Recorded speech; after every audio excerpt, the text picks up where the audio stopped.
Welcome to the Deep Dive. Today, we're looking at something pretty major.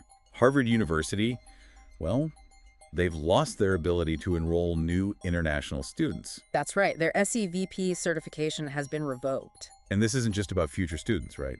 It puts their current international students, what, almost 7,000 of them? Yeah, 6,793 to be exact. That's over a quarter of their total enrollment. Huge number. And they're now in a really tough spot. They might have to transfer or change their immigration status somehow Or leave the U.S., unfortunately. Yes. Wow. Okay, so maybe explain briefly what SEVP certification actually is. Sure. So SEVP, that's the Student and Exchange Visitor Program run by Homeland Security Investigations.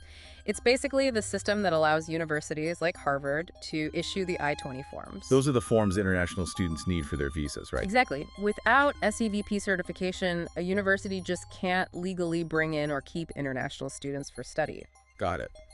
So our mission today is to kind of dive into why this happened, the immediate impact, obviously, and maybe the bigger picture for international education. Definitely. There are a lot of layers here. Okay, so let's unpack the why. It sounds like things were already a bit tense between the government and Harvard. Something about funding pauses. Yeah, there's been some background friction, paused federal funding, canceled grants, that sort of thing. But the immediate trigger, it seems, was a specific demand from the Department of Homeland Security. What kind of demand?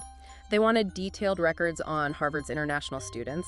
Things like any criminal records, potential threats, disciplinary actions, specifically related to protests on campus. And Harvard didn't hand them over. Not fully, no. They pushed back, citing, well, their institutional independence and also constitutional rights. Okay, so that's Harvard's side. What about DHS? Why did they make this demand and then revoke the certification?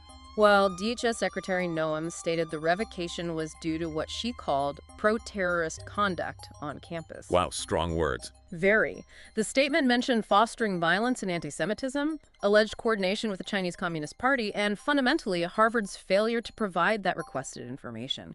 They were apparently given a 72-hour window to comply. 72 hours isn't long for that kind of request, and DHS cited specific examples. They did.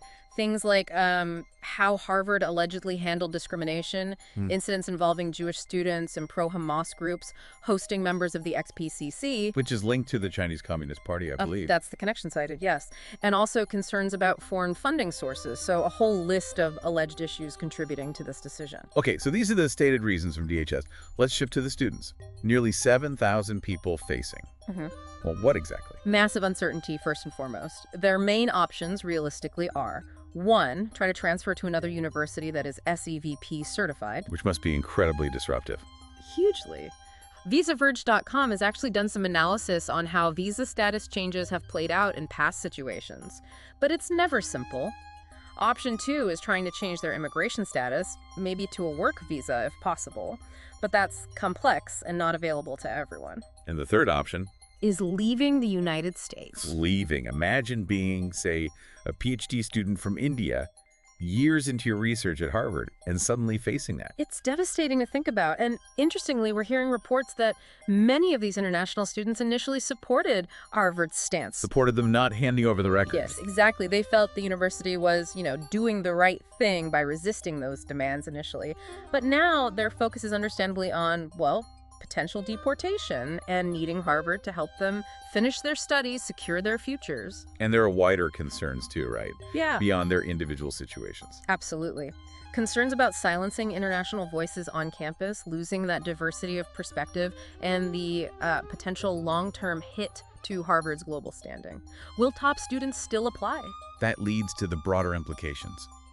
What does this signal to other universities, or to the U.S. academic landscape generally? It could definitely be seen as a warning shot, a message to other institutions about campus speech, about protests, about how far institutional autonomy stretches when the federal government makes demands related to security. So potentially a chilling effect. Potentially, yes.